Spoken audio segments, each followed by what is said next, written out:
Eric! Nandyan ka ba? Si Tia Lagring mo to! Eric! Nandiyan na po, sandali lang.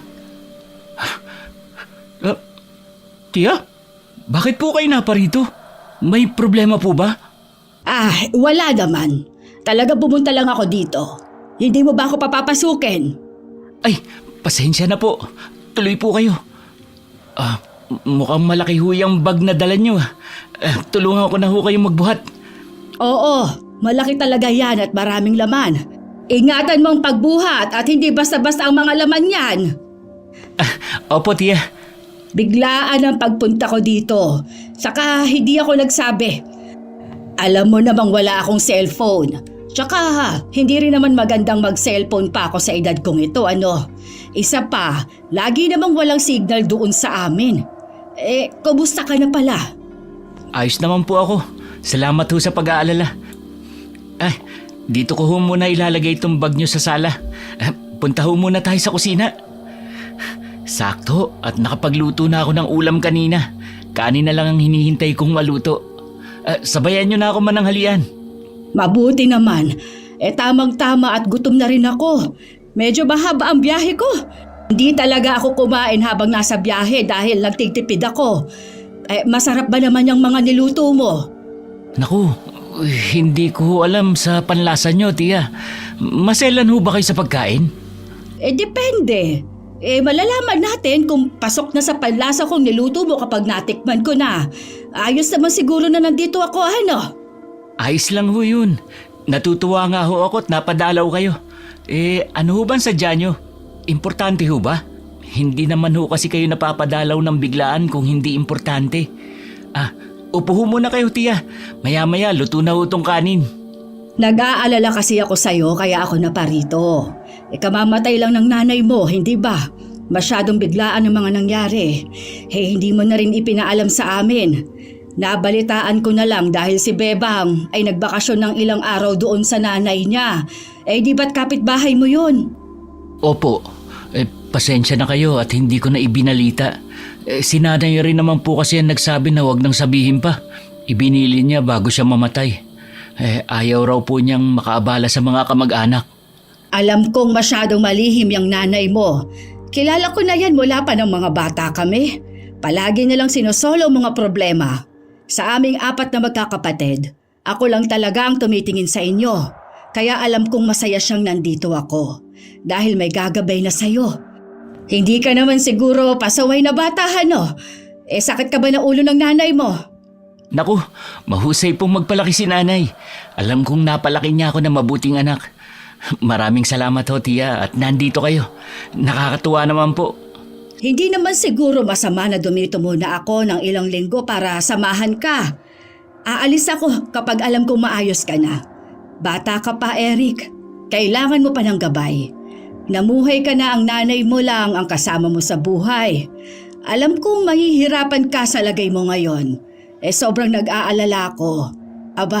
Ikaw lang mag-isa rito sa bahay na iniwan ng nanay mo. Baka mamaya kung anong mangyari sa'yo. Mabuti na yung may kasama kang matanda. Salamat po. Wala naman hong problema sa akin na dumito muna kayo. Tama po kayo, malungkot nga ang mag-isa. Mabuti na lang at naisipan niyong pumunta rito. Hindi kita pwedeng pabayaan. Ikaw yata ang paborito kong pamangkin. Nako naman, si Tia talaga. Totoo yon. Hindi ako nagbibiro. May kumakatok. May bisita ka pang darating. Naku, wala po. Tignan mo at baka kapitbahay yan na nangihingi ng ulam. Sabihin mo, mula ngayon, huwag na sila maging palahingi. At baka bigyan ko sila ng may lason. May mga tao kasi na bigyan mo lang ng isang beses, uulit ng uulit kasi alam nilang mapagbigay ka. Ang sasarap nilang lasunin. Si Tia talaga. Sige po, saglit lang, pupuntahan ko na yung kumakatok. Sige. Ako nang bahala dito sa kanin na binabantayan mo. Mukhang maluluto na eh. Sige na, pagbuksan mo na yun at baka hindi naman hihingi ng ulam. Baka biyaya ang dala. Huwag kang tatanggi, ha? Masamang tanggihan ng biyaya, nakakabulag. Teka, parang pamilyar sa akin ang boses ng kausap ni Eric, ha? Sandali nga at nang mapuntahan. Hindi maganda ang kutob ko. Sana'y nagkakamali lang ako. Siya ang pamangkin kong napaka-atremida. Janice! Ay, sinasabi ko na nga ba't si Janice na dumating? Talagang hindi rin pahuhuli ang angka ni Kuya Arturo eh. Nagpadala agad ng sugo niyang may sungay. Tia Lagring! Nandito ka pala? Oo, bakit mukhang nagulat ka? Eh mukhang ayaw mo ata ang makita ako dito ha. May problema ba tayo kung nandito ako? Ako? Nagulat? Sa itsura mo, Tia, mukhang ikaw ang nagulat at nandito ako ngayon. Oo, tama ka. Nagulat nga ako kahit inaasahan ko na ito. Teka, sandali. May problema ho ba? Parang hindi kayo magkasundong dalawa? Naku, Insan. Alam mo naman yang si Tia Lagring. Talagang mainit na ang dugo niya sa akin simula pa nung bata tayo, di ba? Hindi na ako umaasa na magiging magandang pakikitungo niya sa akin. Mabuti at alam mo. Kaya gusto ko ring sabihin sa'yo na dito na ako titira. Dahil wala nang kasama si Eric. Hindi ko siya kayang pabayaan na mag-isa. Eh ikaw, bakit ka nandito ha, babae? Tingnan mo na, Insan. Ang sama ng ugali ng tiyahin nating yan. Kinakausap ako ng ganyan. Hindi pa nga ako nakakapasok sa loob ng bahay eh. Ay naku, oo nga pala. Pasensya na Ate Janice ha. Halika, pasok ka. Naku, dapat ka pinagtabuyan na yan paalis eh. Hindi naman siya dapat narito. May sinasabi ka po ba, Tia? Bubulong-bulong ka kasi na para kang bubuyog dyan.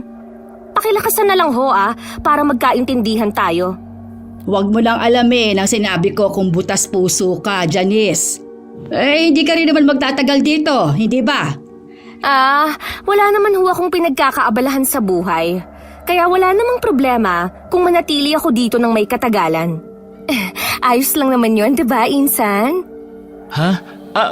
Oo naman. Wala namang problema sa akin yun. Okay, tanyo na, Tia. Walang problema kay Insan. Bakit? Sa inyo ba meron?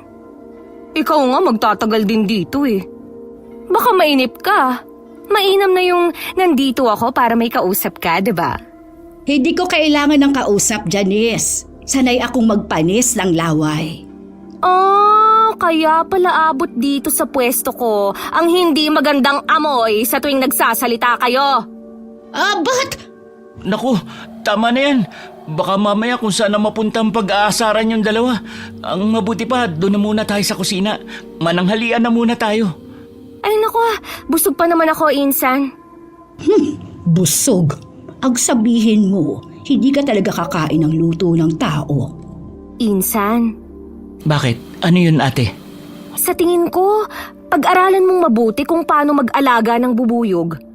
Ang alam ko kasi, bigla-bigla na lang silang nanunugod. Aba, delikado ang mga insektong ganyan. Dapat, alisin mo yan sa bahay mo. Ha? Wala naman akong alagang bubuyog, ate. Wala ba? Sa bagay, sa ngayon kasi, nasaan yung tao pa siya?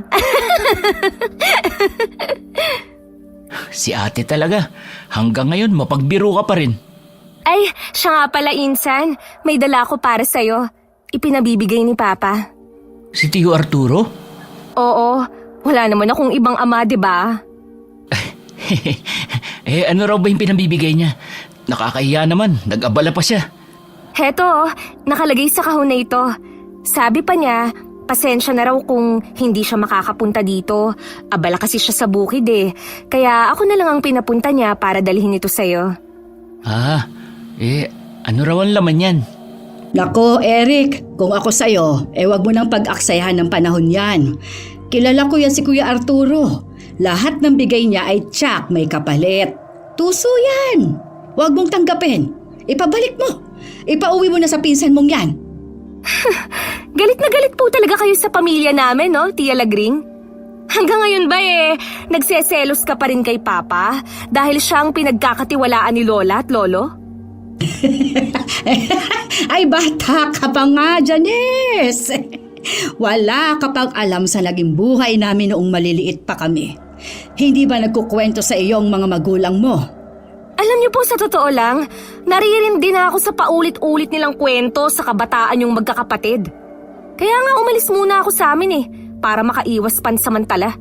Kabisado ko na talaga ang kwentong buhay nyo. Ah, talaga ba? E di, alam mo na rin na ang bagay na nasa loob ng kahon na yan ay ang bagay na pilit ibinibigay ng mga magulang namin sa ina ni Eric. At yan din ang dahilan kung bakit nagpakalayo-layo siya kasama ang pamangkin ko para hindi lang tanggapin ang bagay na yan. Tapos ngayon, dinala mo pa rito. Gagamitin ninyo ang pagka-inosente ni Eric sa mga pangyayari noon para tanggapin yan. Gusto mo bang bumangon sa hukay si Mildred at sakalin ka? Po, alam po ni nanay yan tungkol dito, tiya? Oo, Eric. At isinusumpa niya ang regalong yan.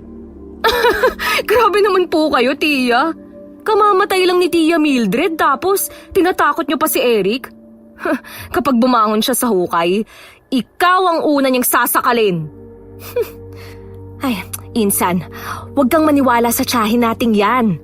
Ang laman ng kahon na ito ay talagang regalo sa'yo. Pero hindi ito nakasasama. Kaya kunin mo na. Ikaw ang magpasya kung ano ang gagawin mo dyan. Kung hindi mo gusto, ibalik mo na lang kay Papa. Hindi naman yan ipinipilit eh. Ang sakin lang, dinala ko to dahil ito ay para sa'yo. Pero... Kunin mo, huwag kang matakot. Huwag mo kunin! Tia, pwede ho bang hayaan nating si Eric ang magpasya? Matanda na siya para pakialaman sa kanyang desisyon. Wala na si Mildred. Kaya mula ngayon, ako nang magsisilbing gabay niya. Wala akong pumipigil sa inyo sa kung ano ang gusto nyong papel sa buhay ng pinsan ko. Pero ang tungkulin nyo lang ay maging gabay. Pero hayaan nyo pong si Eric ang magpasya sa buhay niya. Abe, mukhang gusto nyo pang palitan si Tia Mildred bilang ina sa kanya. Tama na. Sumasakit na ang ulo ko sa inyong dalawa eh. Kukunin ko na itong pinadala ni Tio Arturo. Saka ko na pag-iisipan kung ano gagawin ko rito. Ay naku, tama, Insan. Malaki ka na para pakialaman pa ng iba. Pwede bang ito na ang huling pag-aaway ninyong dalawa? Gusto ko ng payapang buhay sana eh. Naku, hindi naman kami nag-aaway, Insan. Ganito lang talaga kaming magmahala ni Tia Lagring. Di ho ba, Tia?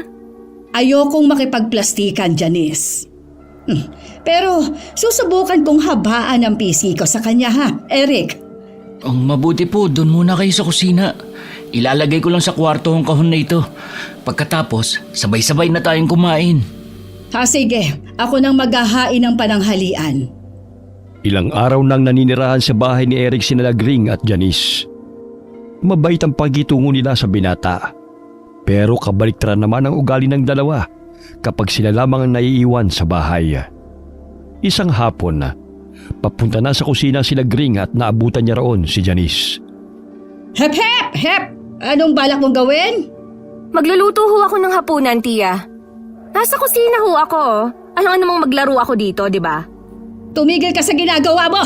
Huwag na huwag mong pakikialaman ng pagluluto, lalo na kung para kay Eric ang pagkaing iluluto mo. Ilang beses ko bang sasabihin sa'yo na ako lang ang pwedeng magluto ng pagkain dito? Bakit ho ba galit na galit kayo sa ginagawa ko? Nagmamalasakit lang naman ako ah. Tsaka pantanggal ko lang naman ang inipang pagluluto. Wala akong balak na gumawa ng masama kay Eric. Talaga ba ha, Janice? Sa iyo pa talaga nang galing yon. Paano mo ako mapapaniwala na wala kang ang balak na masama? Yung kahon na tinanggihan ni Mildred noon ay dinala mo dito? Hindi pa ba masama yon? Bakit naman magiging masama yun? Para naman sa kanya yun talaga. Sa tingin mo ba, kung malalaman ni Eric ang laman ng kahon na yon at ang kapangyarihan nun, magagawa pa niyang tanggapin? Alam niyo ba kung bakit hindi niya magagawang tanggapin? Dahil mali ang isinisiksik niyo sa isip niya. Pinapaniwala niyo siya sa hindi naman totoo. Imbis na ipaliwanag niyo sa kanya ang tunay niyang pagkatao. Kayo ang nagtutulak sa kanya na layuan ng buhay na dapat ay niyayakap niya. Ay hindi na ako makikipagtalo sa'yo pagdating dyan. Kasi hindi mo rin naman mauunawaan. Isinilang kang hindi normal na tao. Pinalaki ka ng mga magulang mo na ibang paniniwala. Sana, matuto ka na lang na respetuhin ang buhay ng iba. Kung naiinip ka na dito, umuwi ka na lang sa inyo. Uuwi lang ako kapag nakita na mismo ng dalawa kong mata na binuksan ni Eric at tinanggap ang laman ng kahon. Nakita mo na. Sa'yo na rin ang galing ang tunay mong motibo. Manang-mana ka talaga sa ama mo. Kaya paano ko ipagkakatiwala ang pagkain kakainin ni Eric, ha? Kilala ko na ang bawat liko ng bituka ninyo, Janice. Kapag nabigo ang plano ninyo, may pangalawang plano pa kayong nakabitag. Balak mo pa siyang yang gawin sa pamamagitan ng pagkain? Hindi ako papayag! Pareho lang naman pala tayong may balak eh. Kaya pala kayo nagpunta dito, Tia. Ay dahil para hadlangan kami sa pagkumbinsi kay Eric na kilalanin ang tunay niyang pagkatao. Tama nga po kayo. Kung hindi siya makukuha sa pakiusapan, dadaanin ko siya sa santong paspasan. Hindi ko mapapayagan yan! Umalis ka na dito! Bago pa maubos ang pasensya ko at magawa pa kitang talupa ng buhay! Sige na. Sa inyo na ang kusina. Pero hindi niyo ako mapapaalis dito sa bahay ni Eric hanggat hindi niya nakukuha ang laman ng kahon. Hindi niyo ako mahahadlangan sa mga plano ko. Nagmula sa angkan ng mga aswang na asbo si Eric. Ikaw rin naman ganun, Tia. Pati ang ina ni Eric ay mula rin sa lahi ng aswang. Pero nagkakampihan kayo ni Tia Mildred na kalabanin at talikuran ng angkan natin. Kaya tayo natatalo ng ibang mga lahi eh. Huwag mong ipilit sa iba ang gusto nyo, Janice. Hindi naman namin kinalaban ang angkan. Tumalikod, oo. Pero matuto kayong respetuhin ang pagpapasya ng iba. Huwag ninyong idamay si Eric sa maggulong buhay ng ating angkan. Kayo na rin ang nagsabi na matutong respetuhin ang pagpapasya ng iba. Sana, tanggapin din ninyo ang pasya ni Eric kapag tinanggap na niya ng kusa ang laman ng kahon na yun. Hayaan niyong tuklasin niya ang pagkatao niya at matutuhang yakapin yun. Nandito na po ako. Ay. Mukhang masarap po ang niluluto nyo, Tia. Sa labas pa lang amoy na amoy ko po yung bango ng niluluto nyo. Talagang sinasarapan kong niluluto kong ulam para marami kang makain. Alam kong pagod ka sa trabaho. Salamat po, Tia. Naku, baka mamaya masanay naman ako na may nagluluto. Wala namang problema kung masasanay ka. Di lagi kitang ipagluluto. Teka, nasan ho ba si Ate Janice? Parang wala ho siya rito sa bahay Hayaan mo na siya. Alam mo namang gala ang bata na yun. Napapansin ko, tuwing gabi wala siya. Umuuwi siya palagi ng madaling araw. Baka mamaya kung ano na mangyari sa kanya, lagot tayo kay Tio Arturo. Huwag mo nang problemahin si Janice. Kilala naman siya ni Kuya Arturo na pasaway at matigas ang ulo. Tsaka isa pa, mas mabuti nang wala siya rito. Pinapasakit niya lagi ang ulo ko. Dapat nga umuwi na siya sa kanila. Mainit ho talaga ang dugo niyo sa kanya, no? Bakit ho ba? Wala naman. Ganun yata talaga kapag hindi mo kasundo. Nakauwi ka na pala, Insan. Nandiyan ka na pala, ate. Mabuti maaga uwi mo ngayon. Saan ka ba nagpupunta tuwing gabi? Kasi may inaplayan akong trabaho na panggabi. Trabaho na panggabi? Saan yan? Doon sa kabilang barangay. 24 oras kasi nagbubukas yung tindahan na yun Kaya kailangan ng tindera sa araw at sa gabi. Mas pinili ko ang magpanggabi kasi ayoko sa mainit. Tsaka isa pa, mas kaunti ang bumibili sa gabi. Hindi ganong pagod. Ha? May trabaho ka pala na panggabi bakit nandito ka? Gabi ngayon Hindi ba pwedeng pahinga ngayon, Tia?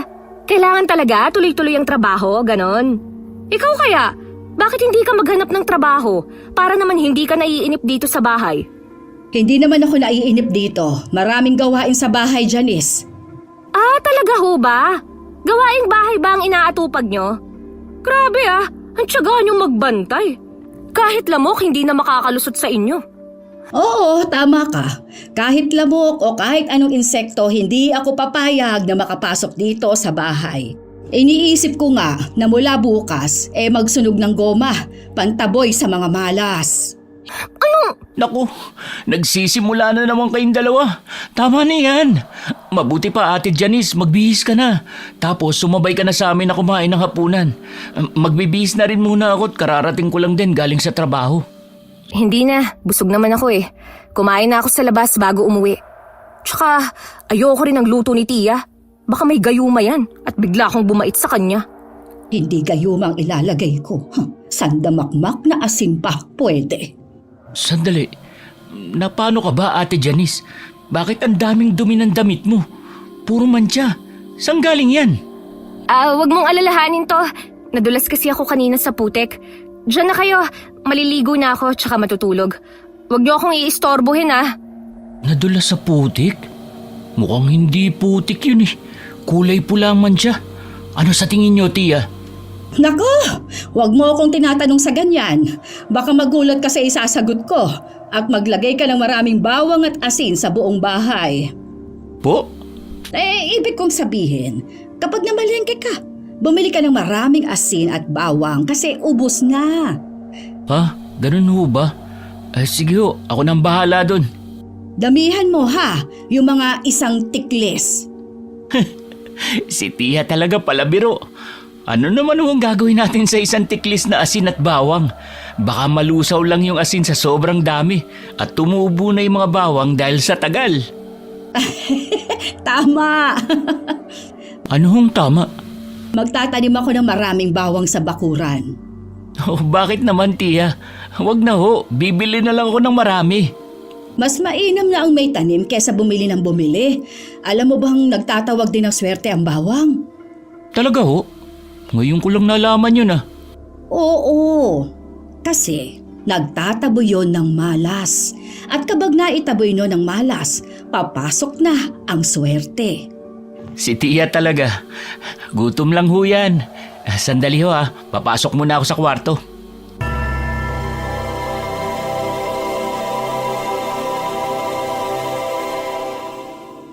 Kumain na ho tayo. Sakto at nakapaghain na ako. Halika na, maupo ka na rito. Tia, mahirap ho na mag-isa sa bahay at walang makausap. Alam niyo ba si nanay, palaging nasa taniman ng pinya ni Mang Kanor dati kasi naiinip daw siya rito. Gusto niyo ho bang umextra doon? Sasamahan ko ho kayo para hindi kayo naiinip dito sa bahay. Nahihiya ako sa inyo dahil ginagawa niyo yung gawaing bahay. Hindi niyo naman obligasyon yun. Huwag mo akong alalahanin, Eric. Ayos lang ako. Kapag naiinip na ako, sasabihan kita. Pero sa ngayon, hindi pa naman ako naiinip at masaya ako sa ginagawa ko dito sa bahay. Sige ho, Tia. Kayo ang bahala. At teka, nasan pala si Ate Janice? Huwag mo nang hanapin ang maarteng yon at hindi siya kakain ng niluto ko. Hindi talaga kayo magkasundo, no? Kumukulo talaga ang dugo ko sa kanya kahit wala siyang ginagawa. Presensya pa lang niya, malakas nang makasira ng araw. Huwag na nga nating pag-usapan at baka mawalan ako ng ganang kumain. Sige po, Tia. Malalim na ang gabi nang mapadaan sila Gring sa tapat ng silid ni Eric. Papunta siya sa banyo ng oras na yon. Nakabukas ng bahagya ang pinto, kaya napasilip siya para tignan ang ginagawa ng pamangkin. Nakita niya itong nakatitig sa maliit na kahon na ibinigay ni Janice. Nang akma nang bubuksan ng binata ang kahon, kumatok siya sa pinto para sadyang kunin ang atensyon nito. Eric, gising ka pa ba, iho? Opo, Tia. May kailangan ho ba kayo? Pasok ho kayo. Bakit ho ba gising pa kayo? Kasi nanaginip ako. Kaya nagising ako ng alanganin. Papunta sana ako sa banyo pero narinig kong may kumaluskos kaya kinatok kita. Panaginip? Ano hong napanaginipan nyo? Mukhang hindi maganda dahil nagising kayo. Hindi ko alam, iho. Pero ang nanay mo ang nasa panaginip ko. Ho? Si nanay? Bakit naman po? Baka masyado nyong iniisip kaya napanaginipan nyo. Doon nga ako nagtataka. Hindi ko naman siya iniisip pero napanaginipan ko. Ano ba nangyari sa panaginip nyo, Tia? Nakita ko si Mildred. Umiiyak siya habang tinitignan ang kahon na katulad ng ibinigay sa iyo ni Janice. Tapos maya-maya, nagalit siya at ibinato ang kahon sa malayo. Nagising ako kasi bigla siyang nag-iba ng anyo.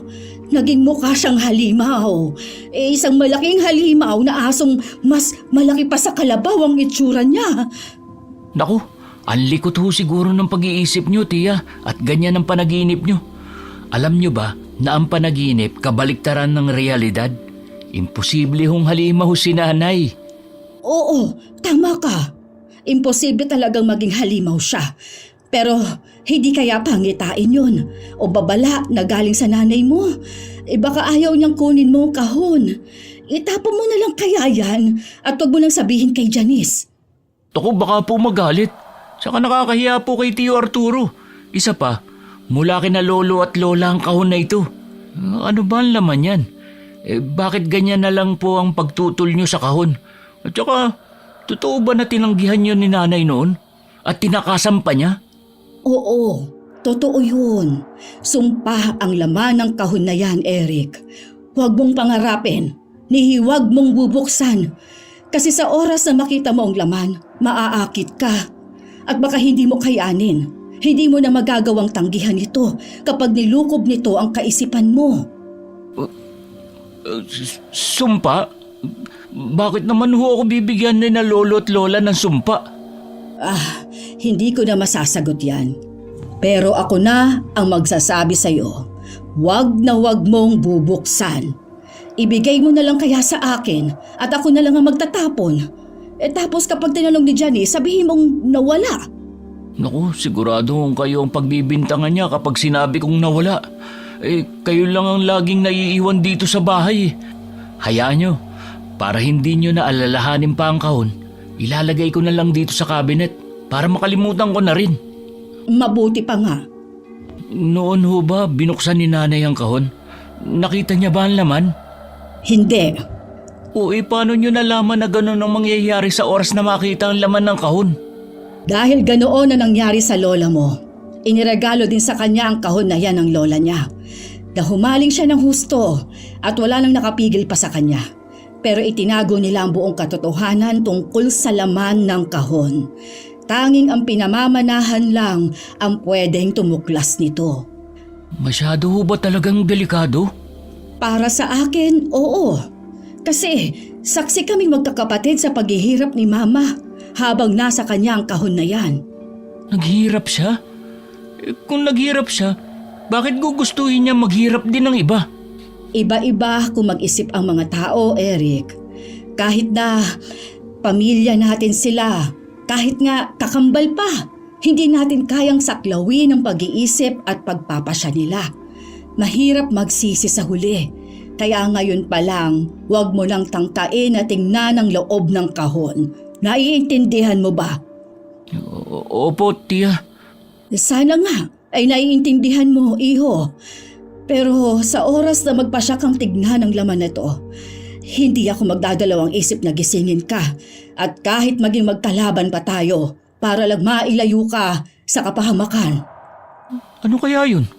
Narinig niyo rin ba? Parang nakakatakot naman ang alulong ng mga asong yun. Sandali lang ho, sisilipin ko sa bintana. Ngayon lang ako nakarinig ng ganyang mga aso. Huwag mo nang tignan, Eric. Kahit ako'y kinikilabutan din. Pabayaan mo na at baka mga asong gala na nag-aaway lang ang mga yan. Mga asong gala po? Parang hindi. Kasi kakaiba ang alulong nila. Isarado mo na, Eric. Huwag mo nang tignan. Baka mamaya ay tumalon pa sa bintana ang aso at pumasok dito sa kwarto mo. Tiya, tignan nyo. Aso ba sila? Napakalaki naman. Parang kagaya ng halimaw na nasa panaginip nyo. Anong sabi mo? Patingin nga ako. Ayun po. Mukha silang aso pero mas malaki pa sa kalabaw. Tapos, nag-aangilan sila. 2 malalaking aso. Diyos ko! Isarado mo na, Eric. Baka makita pa tayong nanonood sa kanila. Baka madamay tayo. Akin na, tumabi ka. Ako nang magsasara sa bintana. Tiya, totoo po ang halimaw sa panaginip nyo? Paano nangyari yun? Sandali po. Pwede nyo ba akong kurutin o kaya sampalin? Bakit ko naman gagawin yon?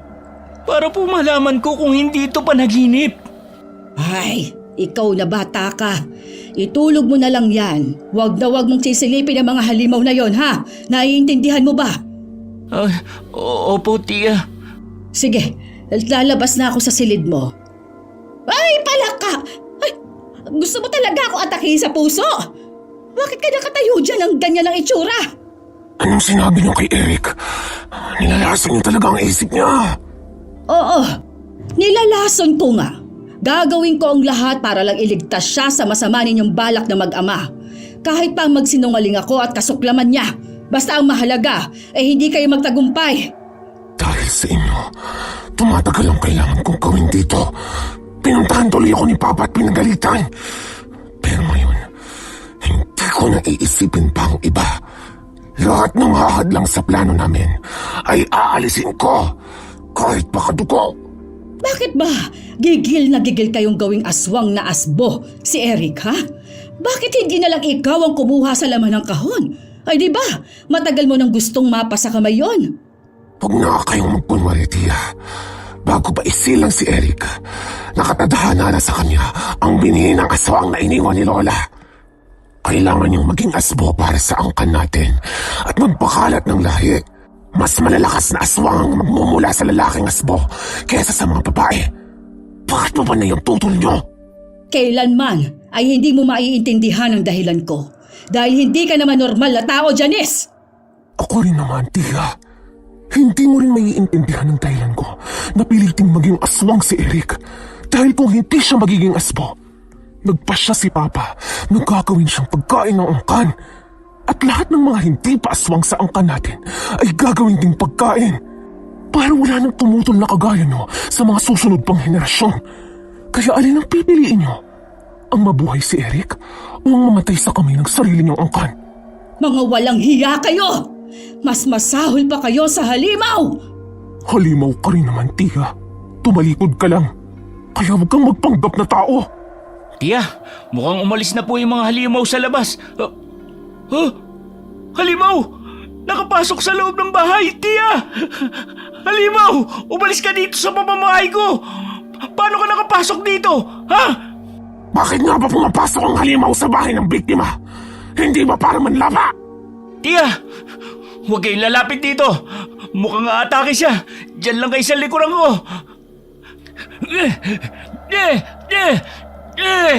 Umalis ka dito, halimaw!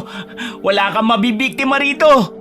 Sabi ni nanay, lumalatay daw sa halimaw ang walis tingting. Kaya tanggapin mo mga hagupit ko sa'yo! Lumayas ka! Puwisit ka!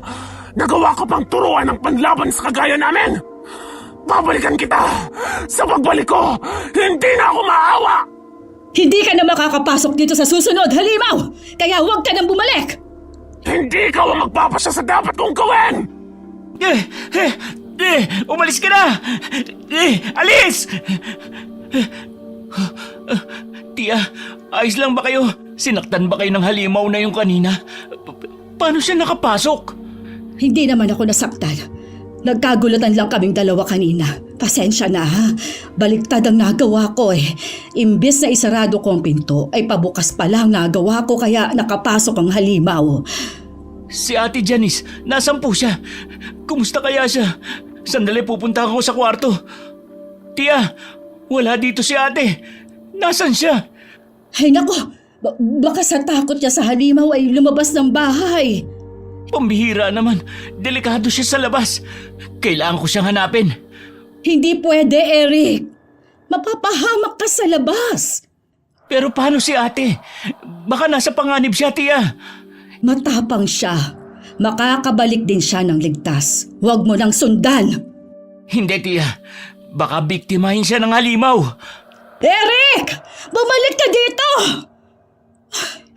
Ay, pambihira. Problema to. Masusukol siya na mag-ama sa labas. Kailangan ko siyang sundan. Sandali. Kailangan kong kumuha ng mga panlaban sa aswang. Sa kusina. Kahit ano meron sa kusina. Kakaunti na lang ang asin sa lagayan. Hindi rin ako nakapagdikdik ng bawang. Ito na lamang munang itak. Pwede na to. Kailangan ko siyang sundan. Hindi siya pwedeng makuha ni Kuya Arturo. Dali-daling lumabas ng bahay sila Gring para sundan si Eric. Malikot ang pagtanglaw niya sa dilim gamit ang dalang flashlight dahil sa pag-aalala. Pumunta siya sa kakahuyan dahil sa pag-aakalang doon nagpunta ang pamangkin. Nasa bungad pa lamang siya nang mapatigil sa paglalakad matapos makarinig ng malalakas na atungal. Maya-maya ay nagmadali siyang tumakbo para puntahan ito. Sinasabi ko na nga ba at dito ka pupunta, Eric? Napakatigas talaga ng ulo mo. Halika na. Bumalik na tayo sa bahay. Sandali lang, tiya. Nakita kong dito pumunta si Ate Janice. Saka nakarinig ako ng atungal ng halimaw sa bandaron. Baka nandun si ate. Hindi! Imposible pumunta si Janice dito. Duwag yon! Umuwi na tayo! Paano ko si ate yung nakita ko? Tapos may halimaw dito. Mapapahamak siya, tiya. Bakit naman siya pupunta dito kung may halimaw, Aber? Hoy! Huwag ka nang pumunta dyan! Bumalik ka dito! Ay, talaga naman. Ang tigas din ng ulo ng batang ito. Tumakbo pa talaga doon. Inilalayo na nga kita sa kapahamakan. Ikaw pa itong lapit ng lapit, Eric. Patibong lang nilang lahat ng ito para makuha ka. Eric! Bumalik ka rito! Huwag mo nang sundan, tiya. Ipaubaya mo na siya sa amin. Hindi naman namin siya papatayin. Gagawin lang namin siyang isang aswang. Bakit ka ba natatakot dyan, ha? Tumabi ka sa daraanan ko, Janice. Ayokong saktan ka. Kahit paano'y kinikilala pa kitang pamangkin. Si Eric ang pakay ko dito. Kailangan ko siyang mailayo sa inyong mag-ama. Mali ang desisyon mong yan, tiya. Hindi na matatakasan ni Eric ang tadhana niyang maging asbo. Isang malaking kalokohan. Kami nga ni Mildred ay nagawa naming takasan ng sumpang yan. Bakit si Eric ay hindi? Dahil iba siya sa inyo ni Tia Mildred. Nakaguhit na sa palad ni Eric ang pagiging aswang. Kaya huwag ka nang kumontra doon. Hanggang dito ko na lang, tiya. Kung ayaw mong masaktan, umuwi ka na lang. Huwag mo kong utusan sa gagawin ko. Tumabi ka!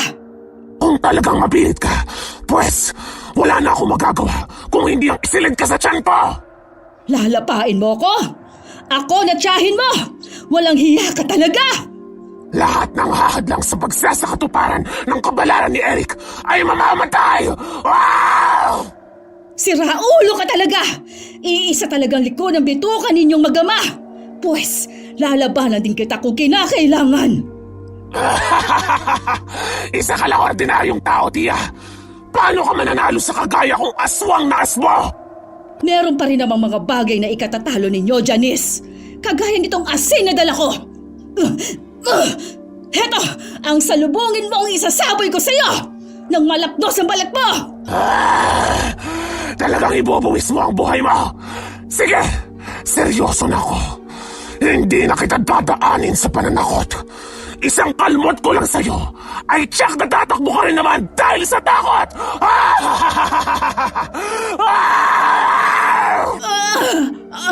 Walang hiya ka talaga!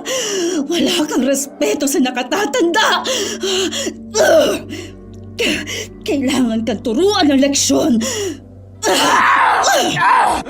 Nagawa mo talagang saktan ang pamangkin mo! Huwag mo ngang sabihin sa akin yan! Ikaw itong siraulong nag-umpisa! Kinalmot mo ko, gaga! Tumabi ka dyan sa daraanan ko kung ayaw mong itaga ko ulit sa'yo itong itak na to! Eric! Umalis ka sabi sa daraanan ko! Alis! Ayoko! Magkakamatayan muna tayo! Hindi ka madaling mapatay dahil masamang damo ka! Buti alam mo, tiya. Marunong ka rin naman palang ilagay sa lugar ang sarili mo. Umuwi ka na lang kung ayaw mo masaktan ulit. Papalitaan na lang kita kapag tuluyan ang naging aswang si Eric. Sinabi ko na wag mo kong uutusan! Tabi! Ayaw mo, ha? Uubusin ko na tong asin sa'yo. Masunog ka! Leche! Wala ka talagang galang! Di leche ka po! Bumalik ka po dito! Eric! Eric! Nasaan ka? Tiya, umalis na po kayo dito. Baka saktan ka rin ng halimaw na ito. Sinabi ko naman sa'yo na huwag ka nang pumunta dito. Ang tigas kasi ng ulo mo. Tapos ako uutusan mo umalis sa rito. Sa tingin mo, iiwan kita sa mga halimaw na yan, ha? Hoy! Halimaw! Akong harapin mo! Huwag mong sasaktan ang pamangkin ko!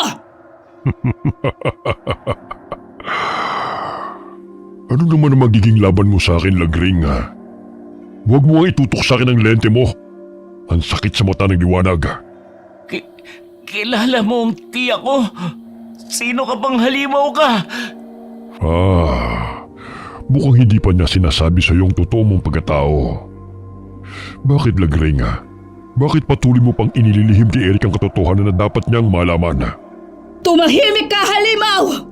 Kung ano man ang pakay ninyo sa amin, wala na kaming paki doon! Bitiwan mong pamangkin ko kung ayaw mong masaktan! Matapang ka na ngayon Malaking problema ang ginawa niyo ni Mildred. Hindi niyo dapat itinago ang tunay na katauhan ni Eric. Kasi ngayong may isip na siya, mas lalo niyong ilalayo ang loob niya. Kung sinabi niyo na noon pang bata siya, wala sana kayong problema. Paano niyo haharapin ngayon ang katotohanan kung ako na mismo magsasabi sa kanya? Huwag! Huwag mong gawin yan! Huwag na ninyong idamay si Eric sa kaguluhan ng angkan! Pabayaan na ninyo siyang mamuhay ng maayos bilang normal na tao! Normal na tao? Sila nga ang dahilan kung bakit nauubos ang angkan.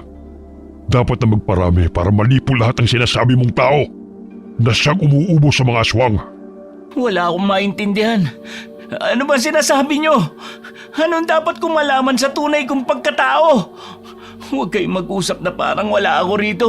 Ngayong nandito ako, sabihin na ninyo ang dapat kong malaman na dapat nung bata pa lang. Alam ko na. Narinig mo yun, Lagring? Siya na ang humihiling sa katotohanan. Nakakahiya namang hindi ko siya pagbigyan, hindi ba? Hindi naman ako katulad nyo ni Mildred na madamot. Huwag! Pakiusap! Huwag mong sirain ang buhay niya! Kung gusto mong malaman ang katotohanan, Eric, buksan mo ang kahon na hawak mo. Yun ang susi sa buo mong pagkatao. Kapag nalaman mo na, alam kong hahanapin mo ko. Hihintayin kita, Eric. Ang kahon na yun? Huwag kang makinig sa kanya, Eric! Huwag na huwag mong bubuksan ang kahon na yon! Sa akin ka makinig! Kung gusto niyo makinig ako sa inyo, Tia, sabihin niyo sa akin ngayon ang buong katotohanan. Kung hindi, bubuksan ko ang kahon na yun. Dahil sa takot ni Lagring na kamuhian siya ni Eric, hindi niya magawang sabihin ang katotohanan sa binata. Hindi rin niya nagawang pigilan ng pamangkin na umuwi ng bahay para tuklasin ng mag-isa ang tungkol sa kanyang pagkatao sa pamamagitan ng pagbukas ng maliit na kahon. Pagkaalis ni Eric ay kaagad din namang sumunod si Lagring. Nasaan na ba yun? Kung ang kahon na magsasabi sa akin ng buong katotohanan, pues, panahon na para buksan yun. Ito ang kahon. Eric! Makinig ka sa akin! Huwag mong bubuksan ang kahon na yan! Nakikiusap ako sa'yo! Ayaw niyo namang sabihin sa akin ang totoo, Tia. Kaya ako na lang ang tutuklas. Mukhang ako na lang ang hindi nakakaalam sa tunay kong pagkatao. Pati ang halimaw na yun, kilala niya kung sino at ano ko. Sasabihin ko na sa'yo, huwag mo lang bubuksan ang kahon. At kapag nalaman mong totoo, mangako ka na hinding-hindi mo bubuksan ang kahon na yan. Mangako ka. Ano ba kasi laman ng kahon na to? Isa'y ang sumpa. Sumpa sa bawat miyembro ng ating angkan na isisilang sa bawat henerasyon. At anong klaseng sumpa, Tia? Ang laman ng kahon na yan ay... Tulong! Tulungan niyo ako! May aswang! Hinahabol ako! Saklala! Si Ate Janice! Ang kahon! Nahulog! Nabuksan ang kahon! Ano yan? Ano ang itim na parang holen na lumulutang mula sa kahon? Anong bagay na to, Tia? Huwag mong hawakan, Eric! Lumulutang po. Lumalapit sa akin. Layuan mo! Halika! Tumakbo ka dito sa akin! Tia, sinusundan niya ako. Lumayo ka! Huwag mo lapitan ang pamangkin ko! Hindi ka na muling makapambibiktima pa! Hindi ka namin gusto! Wawasakin kitang hiyas ka! Tulong! May aswang! Ala, Tia, nalunok ni Ate Janice yung holen. Ate, isuka mo yan. Hindi mo dapat lunukin yan. Tutulungan kitang iluwa yan. Iluwa mo, ate. Iluwa mo! Ano ba yun? Bakit may bumabara sa lalamunan kong matigas na bagay. Ano ba yung nalunok ko? Tulungan niyo ako! Tia, tulungan niyo kami! Si ate nahihirapan ng huminga! Ha? Anong gagawin ko? Hindi ko alam. Kapag nalunok na ang hiyas, hindi na yan mailuluwa pa. Buhay ang kapalit kapag iniluwa ang hiyas na yan, Eric! Ano? Ano? Ang hiyas! Yung nasa kahon! Yun bang nalunok ko? Oo, Janice. Yun nga ang nalunok mo. Hindi! Bakit niyo tinayaan na malunok ko yun? Bakit ako? Bakit ako? Ate Janice! Bumalik ka rito! Huwag mo siyang sundan, Eric. Delikado na siya. Paanong delikado? Nasa panganib siya. Ano na mangyayari sa kanya, Tia? Kasalanan ko to. Kung may masamang mangyari sa pinsan ko, walang ibang sisisihin kundi ako lang. Bitiwan niyo ako, Tia. Hahanapin ko si ate. Kailangan ko siyang iligtas. Bitiwan niyo ako. Hindi! Hindi ako papayag! Huwag mo na siyang sundan, Eric! Kaya na niya ang sarili niya. Kung ano man ang kahihinatnan niya, ikapalaran niya na yon. Ano ba, Tia? Paano niyo nasasabi ang ganyan kay ate? Katugo niyo rin siya. Dahil aswang siya, Eric! Aswang siya! Kagaya ng nakasagupan natin sa gubat. Isa siyang aswang na asbo! Anong sabi niyo? Pinaglololoko niyo ba ako? Pinasasakit niyo ang ulo ko. Ang dami-dami ninyong tinatago sa akin. Pwede bang linawin niyo ang lahat? Ayoko nang mabuhay na parang ibang tao sa sarili kong pamilya. Ano ba kayo? Ano ba ako? Ano ba tayo? Mga aswang ba tayo? Huminahon ka, Eric. Kumalma ka muna. Sige, makinig ka at sasabihin ko na sa'yo ang lahat. Ang angkan natin ay may lahing aswang, Eric. Mga aswang tayo na kung tawagin ay asbo. Kagaya ng nakita mong aswang sa kakahuyan kanina. Ganoon ang itsura natin kapag nag-aanyong aswang. Malaking aso na mas malaki pa sa kalabaw. Pero mayroon sa atin na ayaw yakapin ng ganoong lahi dahil mas gusto na maging normal na tao. Kagaya namin ng nanay mo. Gusto naming mamuhay lang ng normal. Ayaw naming manakit at mambiktima ng mga tao. Bakit hindi ito sinabi sa akin ni nanay noon? Umalis siya sa tribo. Nagpakalayo-layo para itakas ka. Tinulungan ko siyang makatakas. Sinadya niyang hindi ipaalam sa iyo dahil ayaw niyang masangkot ka pa sa gulo ng angkan natin. Yun din ang dahilan. Kaya hindi na siya bumalik pa sa baryo. Nang mamatay si Mama, sinabi ko kay Mildred na magpakalayo-layo na kayong mag-ina. Kasi alam kong hahanapin kayo. Ang hiyas na nasa loob ng kahon, iyon ang hiyas ng pagkaaswang ng lola mo.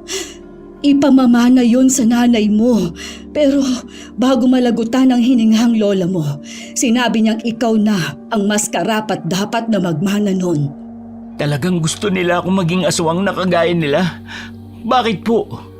Naniniwala sila na kapag ang lalaking asbo ay nagkaanak, mas malakas ito kapag ginawang aswang. At mas marami ang pwedeng maging anak kapag marami ang mapapangasawa. Pinapayagan kasi sa tribo ang mga lalaki na mahigit sa isang asawa para lang dumami ang lahi. Ano? Sino nagpatupad ng patakaran na yan? Patakaran na yan noon pa. Yan ang dahilan namin kaya kami lumayo. Pero dahil tagapagmana ng hiyas ni Mama, hindi tayo basta-basta makakatakas sa sumpang ito. Hindi tayo makapamumuhay ng payapa, lalo na si Kuya Arturo ang tumatayong pinuno ngayon sa tribo. Si Tio Arturo, hindi ko pa siya nakikita ng personal. Pero nakita mo na siya sa anyong aswang. Po? Ang halimaw na umatake sa'yo sa kakahuyan. Si Kuya yon. Kaya pala kilala niya ako. At alam niya ang tungkol sa kahon na yun. Pero paano na ngayon? Nalunok na ni Ate Janice ang hiyas. Teka, Si ate, tao ba siya? O aswang din? Aswang siya, Eric. At kaya siya nagpunta dito ay para siguruhin na malulunok mo ang hiyas. Pinagplanuhan pala talaga nila to. Napakasama nila. Pero ano na po mangyayari sa kanya ngayong siyang nakalunok ng hiyas? Hindi ko alam, pero narinig ko sa mga matatanda sa baryo na kapag nalunok ng kapwa aswang ang hiyas ni Mama, dalawa lang ang patutunguhan niya. Magiging mas malakas o di kaya ay mamamatay kapag hindi kinaya ng kanyang katawan ang malakas na kapangyarihan ng hiyas na yon.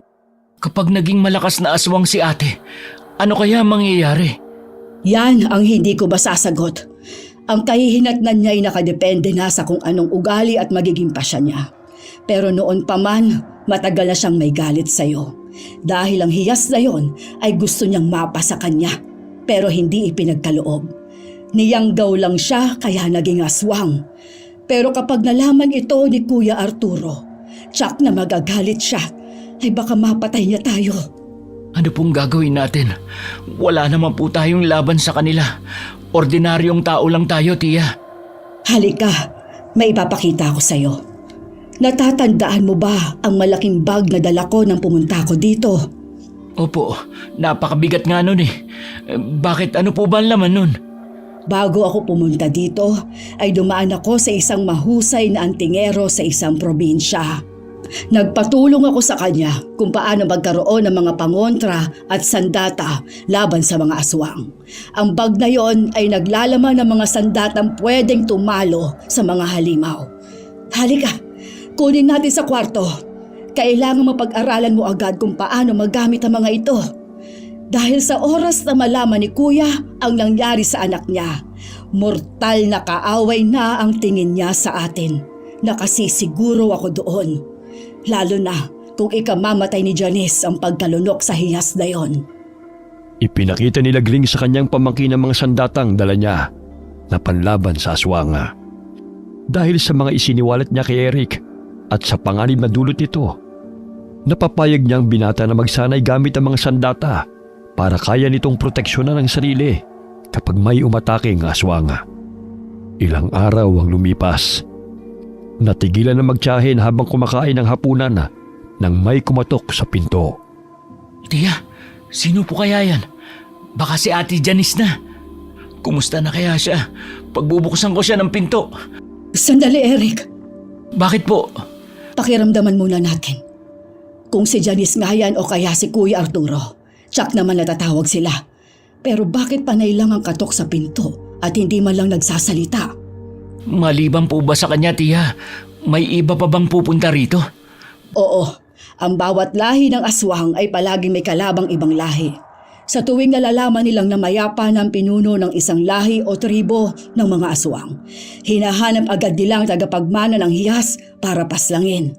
Nang sa ganon ay wala nang magiging pundasyon ang lahi na yon at magkakawatak-watak na ang buong angkan. Kapag nangyari yon, hindi na sagabal sa kanila ang isang tribo. Bakit po nila yung ginagawa? Bakit hindi na lang magbigayan? Pare-pareho naman lahing aswang, tiya. Kapag mahina ang isang angkan dahil walang pinuno, inaatake sila ng mga kalaban para lapain. Hindi lang tao ang binibiktima ng ibang mga aswang. Eric, may mga aswang din na kumakain ng kapwa nila aswang. Talaga po? Nakakatakot naman pala. Naiintindihan ko na kung bakit pinili ni nanay na magpakalayo-layo na lang. Pero natuntun pa rin kami. Ay. Hala, lumalakas po ang mga katok, tiya. Pabayaan mo lang. Wala naman tayong hinihintay na bisita. Ako, mukhang sisirain talaga. Sandali, kukunin ko yung buntot pagi sa kwarto. Ihahanda ko naman ang asin at pinulbos na bawang. Sino ka? Isa kang motog! Ano ang kailangan mo? Ang kapal na mukha mo sumugod dito! Akala mo ba'y aatrasan ka namin? Nagkamali kayo ng bahay na inatake! Sinong aswang ang matatakot sa isang tao? Nagpapatawa ka ba? Mukhang kailangan pa akong kilitiin ng mga kasama ko para lang matawa ako sa biro mo. Mga kasama, Kilitiin niyo nga ako. Anong? May mga kasama ka? Mukhang nagulat ka. Nasaan na ang tagapagmana ng angka ninyo? Walang tagapagmana dito. Umalis kayo dito! Mga aswang! Lalapdusin ko kayo sa asin at pinulbos sa bawang! Mga hinayupa kayo! Ang kakapal na mga mukha ninyong sumugod dito! Ano ba yung ginagawa mo, babae? Ang lamya mo namang magsaboy ng mga yan. Hindi man lang kami tinamaan. Ah, ganon? E di, dadamihan ko pa at mas bibilisan ang pagsaboy sa inyo ng mga to! Dapat mas mabilis kayo magtinikling ngayon! Sugurin niyo, mga kasama. Lapain ang babae yan. Tia! Anong klaseng mga halimaw yan? Mag-ingat ka, Eric! Mga botog sila! Bukod sa mabibilis sila kumilos, makunat at makapal din ang mga balat nila, kaya hindi agad tinatabla ng mga pangontra. Salamat sa papuri at magpapakilala sa amin, babae. Pero kahit ikinatuwa ko yun, hindi pa rin kayo ligtas kapag hindi nyo sinabi sa akin kung nasaan ang tagapagmana ng hiyas ni Lydia. Ilang beses ko bang sasabihin na walang tagapagmana dito? Dalawa lang kaming nakatira dito at pareho kaming normal na tao. Baka sa ibang bahay kayo napadpad. Eric, hagupitin mo sila ng buntut pagi! Opo! Galingan mo lang, binata. Baka kilitin mo lang kami. Kilitiin ba ka mo? Sige, pagbibigyan ka namin. Papatayin namin kayo sa kiliti habang hinahagupit ng buntot pagi! Nakipagtagisan sila ng lakas sa mga aswang na mutoga. Hindi tumigil sila Gring sa pagsaboy ng asin at pinulbos na bawang. Habang si Eric naman ay walang humpay sa paghataw gamit ang latigo na mula sa buntot ng pagi. Pawis at pagod na magtiyahin. Pero ayaw pa rin sumuko ng mga aswang. Kaya kinuha naman ni Eric ang inihanda nilang kawayan na may tuli sa dulo mula sa kusina. Nang makita yun ng mga aswang, ay natigilan sila at unti-unting umatras. Kasabay ang pagbabanta na sila ay babalikan. Mga walang hiyang yun. Pinagod pa tayo. Sa kawayan lang pala na may tulis na takot. Mabuti at umatras na rin. Hihiwalay na ang espiritu ko sa katawan dahil sa pagod eh. Ayos ka lang ba, Eric? Opo, tia. Sino kayang nagsabi sa kanilang nandito ang tagapagmana ng hiyas ni Mama? Siguro po, yung nakakaalam ng tungkol dun. Mukhang hindi na tayo ligtas sa lugar na ito, pamangkin. Kailangan na muna nating iwanan ang bahay na ito. Lumayo muna tayo. Kapag nakalimot na sila, saka na tayo babalik dito. Hindi nila tayo titigilan hanggat hindi tayo namamatay o hindi tayo nakapapatay ng mula sa lahi ng mga kaaway. Bakit po, tia? Kapag ba nakapatay tayo ng aswang, lulubayan na nila tayo? Depende. Kapag alam nilang katatakutan talaga tayo at hindi nila tayo kayang talunin. Pero kapag nakapatay lang tayo ng hindi sinasadya, lalo lang silang magagalit. Siguro nga tama kayo. Kailangan na muna nating umalis dito. Ngayon alam ko na kung bakit palipat-lipat kami ni nanay nung bata pa ako. Hindi ko alam na ganito kahirap ang ginagawa niya noon para lang protektahan ako. Tapos ang masaklap pa, nakikipaglaban siyang mag-isa dahil ni minsan hindi niya sinabi sa akin ng tungkol dito. Masyado talagang malihim ang nanay mong yun. Kaya dapat siyang pagkatiwalaan ng mga sekreto. Kahit patayin na ay hindi pa rin aamin. Ilang araw ang nakalipas matapos silang magpasyang iwan ng lugar. Pero bago pa sila makaalis ng bahay, ay dumating ang kapatid ni Lagring na si Arturo. Lagring. Kuya, anong ginagawa mo dito? Kayo pala si Tio Arturo. Nagkita rin tayo. Kumusta ka na, Eric? Maayos naman ako, Tio. Mabuti naman kung gano'n. Nakita mo na ba ang laman ng kahon ay pinamana sa'yo ni Mama? Sandali. Nasaan pala si Janice? Umalis na siya dito, kuya. Bakit? Hindi ba umuwi sa inyo? Naku, baka naman nagtanan na yon. Nagtanan? Imposible. Maglalakwat siya, pwede pa. Kilala ko ang anak kong yun. Mataas ang pangarap niya. Hindi siya basta-basta mag-aasawa ng hindi mataas na uri ng aswang o na ordinaryong tao. Ho? Kailan naman pinangarap ang makapangasawa ng aswang? Hindi mo ko maiintindihan, Eric. Dahil iba ang pagpapalaki sa'yo ng nanay mo. Saka kinukonsinti ka pa ng tiyahin mong yan. Sumama ka na sa akin. Umuwi na tayo sa baryo. Doon ka nababagay. Yun ang tahanan mo. Ayoko. Kailanman hindi ko papangarapin na maging kagaya nyo. Gusto ko maging normal na tao. Hindi ko kailangan ng kapangyarihan ng mga aswang. Talaga ba? Hindi ko alam kung kaya mong pampanindigan yung sinabi mo kapag nasa bingit na ng kamatayan ng buhay mo sa kamay ng mga kalaban. Huwag mo nang problemahin yon, kuya. Kami nang bahala ni Eric sa bagay na yon. Hanggang kailan mo naman na ipagtatanggol ang pamangkin mong yan, Nagring? Paano mo naman siya ipagtatanggol mula sa mga kalaban kung wala ka namang kakayahan na labanan sila? Wala ka namang kapangyarihan. Hindi ka naman aswang na kagaya ko. Kaya hindi mo mapapantay ng lakas ng mga kalaban ng ating angkan. Anong gagawin ninyo? Magtatago na lang habang buhay? Kagaya ng ginawa ni Mildred? Pero ano nangyari sa kanya? Kinamatay na lamang niya ang pagtatagong yon.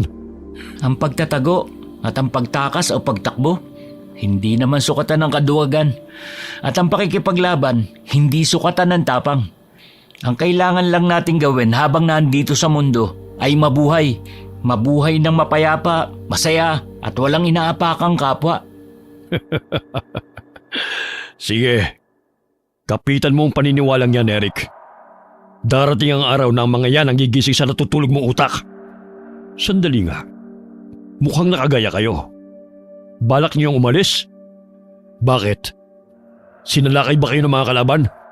Wala ka na roon, kuya. Wala na dito si Janice. Wala nang dahilan pa para pumunta ka dito. Aalis kami ni Eric at magpapakalayo-layo. Pabayaan mo na kami. Sige, kung yan ang desisyon niyong dalawa. Eric, yaman din lamang na mukhang nagpasya ka ng tanggihan ng laman ng kahon. Ibigay mo na sa akin yon. Ako na ang bahalang maghanap ng tagapagmana nito. Ho? O bakit? May problema ba? Ayaw mo naman, hindi ba? Bakit mukhang ayaw mong ibalik? Wala na sa amin ang hiyas, kuya. Dinala ni Janice. Huwag niyo akong pinaglololoko. Alam ko nagsisinungaling kayo. Nasaan na ang hiyas? Ibigay niyo na sa akin. Natigilan na magtiyahin dahil hindi nila alam kung paano kukumbinsihin si Arturo. Maya-maya'y lumabas mula sa pinagtataguang damuhan ng isang aswang na mutog. Kampante siyang naglalakad palapit sa kanila habang patawa-tawa. Mukhang nagkaagulo kayo May problema ba sa inyo? Mukhang hindi kayo nagkakasundo. Ruben, bakit nandito ka? Anong kailangan mo? Napadaan lang ako. Ilang araw ko nang minamatsagan ng dalawang yan. Malapit na sana ako mapaniwala na wala silang kinalaman sa tagapagmana ng magulang nyo. Pero bigla kang dumating. Akalain mo yun. Mabuti na lang at hindi kagad ako sumuko. Nalaman ko ang katotohanan na ang binatang yan ang tagapagmana ng hiyas at nakatakdang maging susunod na pinuno ng inyong angkana. Mali ka sa inaakala mo, Ruben. Hindi si Eric ang tagapagmana ni Mama. Talaga ba? Hindi siya? O tinanggahan niya lamang? Kung hindi siya, bakit mukhang tatakas kayo? Paano namang hindi kami tatakas? Eh di ba't sinalakay nyo kami? Kahit sino namang matatakot sa kaligtasan ng buhay dahil sa ginawa nyo. Hindi kayo magaling magsinungaling. Kahit nga si Arturo hindi nyo magawang mapaniwala.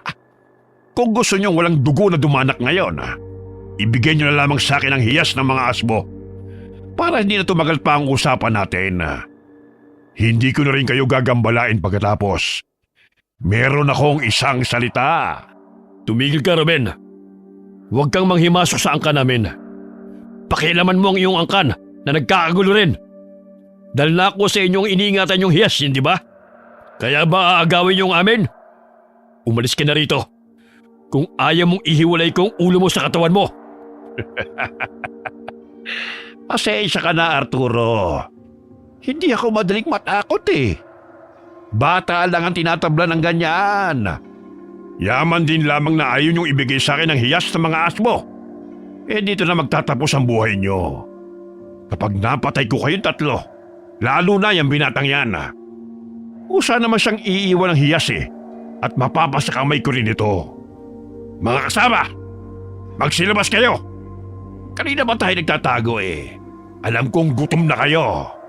Oras na para mabusog. Sugod! Naku, mas dumami sila ngayon kaysa nung unang sumalakay. Anong gagawin natin, Tia? Pumasok tayo sa loob ng bahay. Dali! Pagkatapos ay tiyakin nating matibay ang pagkakasara ng pinto at bintana. Mukhang mabilis sila. Malalaman mo ngayon ang tunay na labanan ng mga aswang, Eric. Pero hindi pa ito ang pinakamatinding laban. Kaya ano pang ginagawa mo? Kung hindi mo pa nalulunok ang hiyas ni Mama, panahon na para gawin yon. At dumaban ka para sa buhay mo. Huwag mo siyang kondyokan, kuya! Pabayaan mo siya mamuhay ng normal. Isipin mo na lang si Mildred. Kung talagang kapatid ang turing mo sa kanya, alalahanin mo ang huling pagmamakaawa niya sa'yo noon. Pagmamakaawa? Bakit yun ginawa ni Nanay? Para sa walang kwentang hiling na huwag kang gawing aswang. At hayaan kang mamuhay na kagaya ng mga walang kwentang tao. Hindi totoong walang kwenta ang mga tao, Tiyo. Kapag isa ka ng ganap na aswang, saka mo sabihin sa akin yan. Lahat naman lumalaban para sa buhay. Kung paano ang kalagayan natin ngayon, ganito rin ang ginagawa ng mga tao kapag inaatake sila ng mga aswang. Pare-pareho lang tayo ng buhay na karanasan. Iba-iba lang ang lahi natin. Pero kung lahat ay magkakaunawaan, walang ganitong labanan. Walang kwenta ang mga sinabi mo. Yan bang natutunan mo sa mga tao? Ano nang gagawin natin? Galit na galit sila. Kung tinanggap mo ang kapalaran mo, hindi ka nanginginig sa takot ngayon. Tiya, ano nangyayari kay Tiyo? Nagsaaswang na siya. Kunin mo ang buntot pagi mo at humanda ka sa paglaban. Talasan mo pakiramdam, ang mata at tainga mo. Galit sila at gutom. Kapag nasa ganyang sitwasyon ng mga aswang, hindi sila nag-iisip. Ang alam lang nila ay laman ng pagkain ng kumakalam na tiyan. Maging alerto ka. Opo. Humanda kayo sa akin mga gonggong! Hala, si Tiyo, sinipa ang pinto. Sira na tuloy. Lumabas na siya ng bahay, Tiya. Magpapasukan na ang mga aswang. Mag-iingat po kayo. Kaya ko ang sarili ko. Ikaw ang mag-ingat. Marami akong inihandang pinulbos na bawang, katas ng kalamansi at asin. Humanda sila sa akin. Wala akong hindi sasabuyan. Gagawin ko silang bulating kinilaw. Huwag niyo pong tatamaan si Tiyo Arturo. Dito lang kayo sa likuran ko. Akong sasalubong sa mga magtatangkang pumasok dito sa pinto. Hahagupitin ko sila agad ng buntot pagin na to. Nakipaglaban ng tatlo sa mga aswang na mutog. Mga aswang na kalahating baboy ramo at kalahating tao. Habang abala sa pagkipaglaban sa labas ng bahay si Arturo, patuloy rin sa pagkipaglaban na magtiyahin sa loob ng bahay sa mga aswang na sumusugod doon. Mas pinuntirya sila ni Ruben para matalo si Eric sa paniniwala nitong ang binatang susunod na pinuno ng angkan ng mga asbo dahil siyang pinamanahan ng hiyas ng kanilang lahi. Kailangan mo nang mamatay ngayon, binata. Mas mabuting mamatay ka ng maaga kesa maranasan mo pang mababagsik ng mga aswang sa hinaharap. Tumigil ka, Ruben! Hindi ikaw ang magpapasya kung hanggang kailan na lang ang buhay niya. Mali ka doon, babae. Dahil ngayon nasa kamay ko na ang buhay niya. Ang matutulis kong kuko ang isang papatay sa kanya. Hindi ko pa naamoy na isa na siyang aswang. Ibig sabihin, hindi pa niya nakukuha ang hiyas. Ilalagay ko na lamang siya sa tiyan ko para mabusog ako. Hindi mo magagawa yun. Kahit paano kaya ko rin lumaban. Oo, tama ka naman. Pero mapapagod ka rin at susuko. Tapos mamamatay. Tumahimik ka, Botog! Wala kang malalapang tao dito. Ikaw ang susunugin ko sa bawang, asin at kalamansi. Walang hiya kang babae ka. Pakialamera ka. Uunahin na lang kita. Pwede ka naman pagtiyagaan kahit makunat ka ng matanda ka. Anong sinabi mo? Ako? Makunat? Ginagalit mo akong hinayupak ka? Lalaplusin talaga kita! Tiya, umilag ka. Mabilis siyang kumilos. Ang bilis niyan tumakbo! Makakalmot ka niya! Eddie, magkakamatayan kami ngayon. Ayos lang sa akin ang mamatay. Matanda na rin naman ako. Pero bago mangyari yon, papatay muna ako ng isang motog. Itong mayabang na ito ang papatayin ko! Malakas ang loob mo, ha? Halika rito. Pagpipira-pirasuin kita gamit ang matutulis kong kuko. Layuan mo ang tiya ko! Ako ang harapin mo! Aray ko! Ang lakas ng loob mong hagupitin ako, ha? Huwag kang magmadali. Susunod naman kita sa kanya, eh. Kaya ko naman kayong kainin pareho. Walang tigil na hinagupit ni Eric ang aswang gamit ang latigo. Kaya siyang binalingan nito. Naglaban sila at walang sumuko. Kahit pagod na sa pagkipaglaban sa isa't isa, ay patuloy pa rin sa pag-atake. Mabilis na sinasalubong ni Eric ng hagupit ng latigo ang bawat atake ni Ruben. Dahilan kaya lalong nanggigigil sa galit ang aswang na mutog. Sumasabay rin sa pagsaboy ng pangontra sa aswang si Lagring para tuluyang manghina si Ruben. Pero pare-pareho silang natigilan nang makita mula sa labas ng bayang paparating pang mga mutog. Ngayon na kayo makakaramdam ng takot. Dumating na mga kasama namin. Dito na magtatapos ang buhay nyo at makukuha na rin namin ang binhi ng mga asbo. Mga kasama, ubusin sila! Lapain sila! Hindi kayo magtatagumpay hanggat nandito ako at humihinga. Wala kayong mapapatay dito. Dadaan muna kayo sa ibabaw ng aking bangkay. Kung ganon, unahin siyang patayin at tapak-tapakan ang kanyang pangkay. Sa inyo ko yung gagawin. Sige, magsisugod kayo. Kahit sabay-sabay pa, hindi ko kayo uuruan. Kuya! Huwag ka masyadong makampante! Hindi mo sila kaya lahat! Tama ang kapatid mo, Arturo. Makinig ka sa kanya. Hindi mo sila kayang lahat. Kaya huwag ka nang lumaban. Isuko mo lang ang sarili mo kaysa mapagod ka. Hindi yon ang ibig sabihin ng sinabi ko, pulpul ka! Ikaw na motog ka! Kinagalit mo ko talaga! Tiya, huwag mo siyang pagsisipain! Ikaw na babae ka. Akala mo naman ay malakas ang mga sipa mo. Pero itong suntok ko sa'yo, malakas ito. Damhin mo! Yeah! Tiya! Walang hiya ka, mutog! Tiya, ayos ka lang ba? Aray! Matapos kong dumausdos at tumilapon sa dingding, sa tingin mo ba? Ha? Ayos pa ako? Kayo naman kasi, ang tigas din ang ulo nyo. Nilapitan nyo pa talaga para pagtatadyakan. Nakakapikon eh! Teka, nandyan na naman ulit siya. Palapit na naman sa atin. Ako na ang bahala. Tumayo na kayo dyan at doon na kayo sa kwarto. Hindi! Gawain nyo ng duwag! Hoy, binata! Ibigay mo sa akin ang bilhin ng mga asbo. Wala sa akin yun. Sinungaling! Gusto mo ba talaga masaktan para lang ilabas ang hiyas na yun? Pwes, babalian kita ng boto! Huwag mong saktan ang pamangkin ko! Bitiwan mo siya! Eric! Walang hiya ka talaga! Bakit mo siya inihagis sa ganon? Hindi ka pa nasiyahan sa pambubugbog mo! Matagal na akong walang hiya. Kaya nga mahaba ang buhay ko eh. Hindi lang yan ang matitikman nyo kapag hindi nyo ibinigay sa akin ang hiyas. Ano ba ang balak mo sa hiyas na yon? Isa ka namang motog! Ikamamatay mo lang ang paglunok sa binhi ng ibang lahi! Pulpul kang aswang ka! Wala ka nang pakialam kung anong gagawin ko roon. Kung mahal nyo pa ang buhay nyo, ibigay nyo na lang. Baka maawa pa ako't hindi ko kayo lapain matapos nyo maging lantang gulay sa mga atake ko. Wala nga sa amin. Bakit ba ang kulit mo? Kung nasa akin yun, kanina ko pa sana binigay sa'yo. Ayaw ko naman yun eh. Pero pasensya ka na lang kasi naunahan ka na ng iba. Anong sinabi mo? Sinong aswang ang nakakuha nun sa'yo? Anong layang kinabibilangan niya? Huwag mo nang alamin. Hindi rin naman namin alam kung ano na ang lagay niya ngayon. Baka nga patay na siya.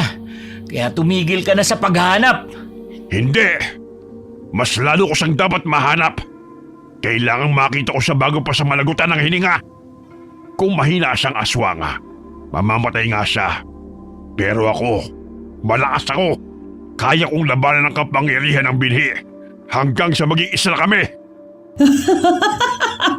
Talaga ba? Malakas ka? Parang hindi naman. Masakit nga ang mga atake mo pero hindi na ka mamatay. Tiya, huwag niyo na siyang pikunin. Ayan tuloy, lumingon na naman siya sa'yo. Hindi ka talaga tumitigil sa kadaldalan mo? Huhugutin ko lang yung dila mo. Total wala naman niyang pakinabang eh. Hindi ka rin naman naaamin kung nasaan ang binhi ng nanay mo. Huwag! Huwag mo siya sasaktan! Sasabihin ko na kung nakanino ang hiyas. Aamin din naman pala eh. Pinatagal mo pa ng ganito. Huwag, Eric! Huwag mong sabihin sa kanya! Hindi niya pwedeng malaman! Pero tiya, hindi rin naman natin alam kung nasa na siya. Kahit na, mas mabuti pang mawasak ang binhi na yun kung walang mapapasukan na katawan kaysa mapunta sa isang kagaya niya na tiyak na hindi magandang plano laban sa mga aswang at mga tao. Huwag mo nang nasunin ang isip niya. Sasabihin na niya eh. Sa bagay, kahit naman magpadala siya sa'yo, mapapaamin ko pa rin siya. Pwede naman kitang patayin. Tapos malapit na rin namang mamatay ang tiyuhin mong nag-iisang lumalaban sa labas. Nakita niyo bang lagay niya? Nakakaawa, hindi ba? Bilang na rin naman ang buhay niya. Mapatay mo man kaming lahat. Wala kang makukuhang impormasyon sa amin. Ayos lang. Mahanap ko rin naman ang binhi eh. Pero kayo, mahanap naman niyo ang kamatayan. Pasugod na si Ruben kay Lagring nang matigilan siya matapos marinig ang malakas na atungal ng malaking halimaw na paparating sa lugar. Mabilis siyang napatingin sa paligid para hanapin kung sinong malaking halimaw na kanyang naririnig. Maya-maya'y nakita niya itong naglalakad palapit mula sa kakahuyan. Isang dambuhalang aswang na asbo ang kanyang nakita. Ano yan? Napakalaking asbo naman yan. Tiya, ano pong nilalang yan? Parang 3 laki ni Tiyo ang halimaw na yan Mahusay! Nagtagumpay siya! Oh, ano ba sinasabi niyo, Tiya? Nalog ba ang ulo niyo? Tumatawa na kayo na parang baliw dyan? Nakakatakot po ang halimaw na yan tapos tumatawa ka lang. Hindi siya namatay, Eric. Napagtagumpayan niya ang kapangyarihan ng binhi. Isa na siyang ganap na tagapagmana ng hiyas ni Mama. Huh? Ibig sabihin, mas lumakas na siya ngayon? Sinasabi niyo ba nga, siya na nagmamay-ari ng binhi ng mga asbo? Tama ka, Ruben. Siya na nga. Siya na ang hinahanap mo. Hindi mo na kailangang magpagod. Pinuntahan ka na niya. Oh, bakit? Para nangangatog yata ang tuhod mo ngayon. Kanina lang sinasabi mong matapang ka, hindi ba? Tinakasan ka na ba ng tapang? Ha? Makakasama. Magsiatras tayo. Tumakas na tayo ngayon. Bago pa tuluyang makalapit ang higanting asbo. Kuya! Nagsisitakas na ang mga motog! Huwag mo na silang habulin! Sabihin niyo sa akin, totoong wala sa inyong hiyas ng ating angkan? Sinong kumuha? Sinong asbo na yan? Sino siya? Hindi niyo ba nakikilala? Siya si Ate Janice. Anong sinabi mo? Si Janice? Ang anak ko? Paano nangyari yun? Paano napunta sa kanyang binhi? Paano niya nilunok? Bakit niyo pinayagan? Ang dami namang tanong, kuya. Hindi naman sinasadya nangyari. Nang mabuksan ang kahon, lumutang ang binhi. Nahampas ko at nalunok ni Janice. Anong sabi mo, Lagring? Wala kang balak na sabihin sa akin ang nangyari? Nagsinungaling ka pa para pagtakpan ang kasalanan mo? Walang hiya ka talaga. Hindi mo na inisip ang anak ko. Bakit, kuya? Ikaw rin naman Hindi mo rin inisip ang kahihinat na ni Eric kapag nalunok niya ang binhi. Pero si Janice, napagtagumpayan niya, kuya. Kahit hindi siya ang itinakda, nagtagumpay siya. Hindi siya namatay at mas lumakas pa siya. Tingnan mo nga ang ginagawa niya sa mga motogo. Iwinawasiwas niya lang. Kinatatakutan na siya ng mga kalaban. Hindi pwede. Hindi ito ang dapat na mangyari. Tiyo, ano po nangyayari? Masama na ba ang pakiramdam niyo? Pumasok na tayo sa loob ng bahay. Itinago ko ang katotohanan na si Janice ang tunay na tagapagmana ng binhi ni Mama. Pero ang tadhana ay hindi talaga madadaya. Kahit inilihis ko na ang kapalaran ni Janice, nilakaran pa rin niya ito. Anong sabi mo, kuya? Si Janice ang totoong tagapagmana ng hiyas? Bakit ka nagsinungaling? Hinayaan mong mabuhay sa kasinungalingan si Mildred at suungin ang mag-isang mahirap na buhay sa katataka sa buhay na hindi naman pala dapat takasan? Hinayaan mo siyang maghirap! Ginusto niya ang iwan ng angkal na gringa. Sinamantala ko lang ang pagkakataong yun dahil ayokong manahin ni Janice ang binhi. Hindi siya karapat-dapat. At sino ang karapat-dapat, ha kuya? Si Eric na walang malay? Tiyo, bakit ba ayaw ninyong manahin ni Ate Janice ang hiyas kung siya naman pala ang tunay na nakatakda? Masyado kasing mababaw ang dahilan niya. Hindi naman niya kayang ipagtanggol ang angkan. Ano ho ba ang dahilan niya? Papa, bakit po kayo nandito? Nakita niyo po ba yun? Natakot ang mga motog nung dumating ako. Naitaboy ko sila. Masaya ka na niyan? Hindi pa po ba kayo masaya? Hindi ka naman nakipaglaban sa kanila. Nakipaglaro ka lang. Iwinasiwas mo lang sila. Natakot lang sila sa iyo dahil malaki ka. Pero kapag nalaman nila na malaki ka lamang, sa tingin mo matatakot pa sila sa iyo? Papa, wag na po kayong mag-alala. Magsasanay po akong mabuti. Bahala ka sa buhay mo. Wala na naman akong magagawa dyan eh. Nalulok mo na ang binhi ni Mama. Wala nga namang ipasuka ko pa sa iyo. Diyan na nga kayo. Mauutas ako ng maaga sa inyo. Hala, nagalit yata si Tiyo. Lagot ka, Ate Janice. Bakit kasi ginalit mo pa? Hindi yun galit. Hindi lang talaga siya nagpapakita ng tuwa para sa iba. Kilala ko yun si Papa. Sa kanya ako nagmana eh. Talaga? Akala ko kay Tia Lagring ka nagmana ng kamalditahan eh. Hoy, hindi ah! Pero ate, matanong ko nga, bakit parang hindi gusto ni Tiyo na ikaw ang maging tagapagmana ng binhi ni Lola? Ano bang inaayawan niya sa'yo? Ewan ko dun. Nung bata pa kasi ako, nakita ko si Lola habang nasa anyong asbo. Namangha ako sa sobrang laki niya. Tapos sabi ko, gusto ko rin maging kasing laki niya. Akala ko, kapag lumaki na ako, magiging kagaya niya ako. Pero hindi pala. Nalaman kong nag-iisa lang pala si Lola na ganun ang itsura. Kaya mula nun, sinabi ko kay Papa na gusto kong manahin ang binhi ni Lola kapag namatay siya. O tapos? Tinanong niya ako kung bakit. Bakit nga? Yan din ang gusto naming alamin. Dami-dami pang kwento. Ha? Nakikinig ka pala? Naiinip ka? Di matulog ka na po, Tia. Magkukwento ka o chichinalasin kita, ha? Naku po, nagsimula na naman sila. Yun na nga. Ang isinagot ko kay Papa, kapag naging kasing laki na ako ni Lola, madali ko nang makukuha ang mga bunga ng mangga. Paborito ko kasi ang mangga. Ang hirap kunin eh. Hindi naman ako marunong umakyat sa puno. Tsaka matatakotin ako kapag nasa itaas na. Tapos ang problema, kapag nasa taas na ako, hindi na ako makababa. Tapos kinakansyawan pa ako ng mga pinsan natin. Kaya inis na inis ako.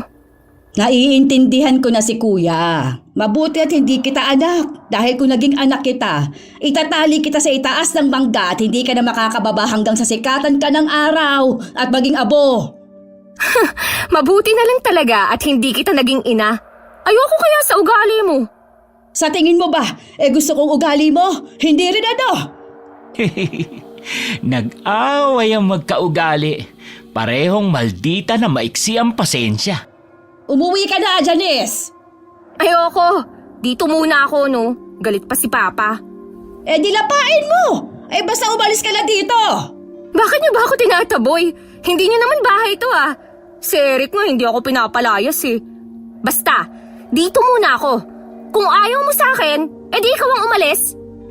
Ilang linggong nanatili si Janice sa bahay ni Eric. Pero bago sumapit ang kabilugan ng buwan, ay umuwi na siya sa kanila. Dahil alam niyang mas malakas siya kapag ganun ang sitwasyon. Hindi pa niya kabisado ang kapangyarihan ng binhi, kaya kailangan pa niya itong pag-aralan. Nanatili naman sila Gring sa bahay ni Eric para samahan ng pamangkin. Pumayag na rin siyang magtrabaho sa pinyahan ni Mang Kanor para magkaroon ng sariling pera. Alam niyang hindi na sila babalikan ng mga aswang dahil wala na sa kanila ang hiyas na hinahanap ng mga ito. Sigurado rin siya na hindi na susugod ang mga kalabang aswang sa kanilang baryo dahil meron ng tagapagtanggol ang kanilang angkana. Namuhay ng simple at payapa si Gring at Eric sa lugar na yon. At hindi na rin sila nagpasang dalawin ang kanilang angkana dahil ayaw na nilang magkaroon ng kaugnayan sa mga aswang. Naging masaya sila Gring sa buhay at naging kaaliwan ng mag-alaga ng mga anak ni Eric nang ito ay mag-asawa na. Okay, sana po nagustuhan niyo ang kwento natin ngayon. Shout out po tayo kay Amy Venson. Hi Amy. Hi kay Adelina Baliklik. Shout out sa Garcia family at kay Nanette Garcia from Angadanan, Isabela. Hi kay Mommy Giselle at Mukbanger 21. Marites Suganov from Kitambis. Dina De Pairin from Cebu. Ellen Madridano from Sweden. Shout out kina Aris, Roy, Roland, George, Kenneth, Cardo, and Jeff. Kamusta po kayo dyan? Hi kay Josefina Fuelas from Pasig City. Hi kay Ruma Gamad from Sapang Palay. Alona R from Suha, Torrijos, Marinduque. Hi kay Elsa Masuho from Japan. Shout out sa Buendia and Sacopon family, lalo na kay Maris Buendia from Calamba, Laguna. Hi kay Mamiliana Nalugon from Bohol. Tina Laroyo from Binalonan, Pangasinan. Hi kay Erlinda Tolenada. Shout out kina Yoyon and Dylan Pasquera from Tambulig, Zamboanga del Sur. Shout out kina Ray Buendia, Billy and Jenny May Buendia. Galing kay Mami Lucy Buendia. Shout out kay Edwin Sabaliero ng Kinalungayan, Talavera Nueva Ecija. Galing kay Marilyn de la Cruz from Singapore. Hi kay Rosita Kayabyab at sa lahat po ng mga taga Santa Maria, Bulacan na nakikinig po sa atin palagi. Salamat po sa inyo. Shout out sa Burgos family from Zamboanga City, sa Guzman family at Elemia family from Jeddah, Saudi Arabia. Shout out sa Saligumba family from Pasay. Hi kay Lynn Ferrer from Kuwait. Shout out sa Briones and Santos family. Hi kay Limay 34 from New York. John Del Cacha from Calamba, Laguna. Shout out sa Corpus family. Hi kay Inang Ausa from Lipa, Batangas. Hi kay Sally Albino from Kawayan, Isabela. Shout out sa Deloro family, Gonzaga family at kay Beth Royo. Alright, maraming salamat po sa inyo. Huwag po tayo makakalimut na magdasal palagi and God bless po sa inyong lahat.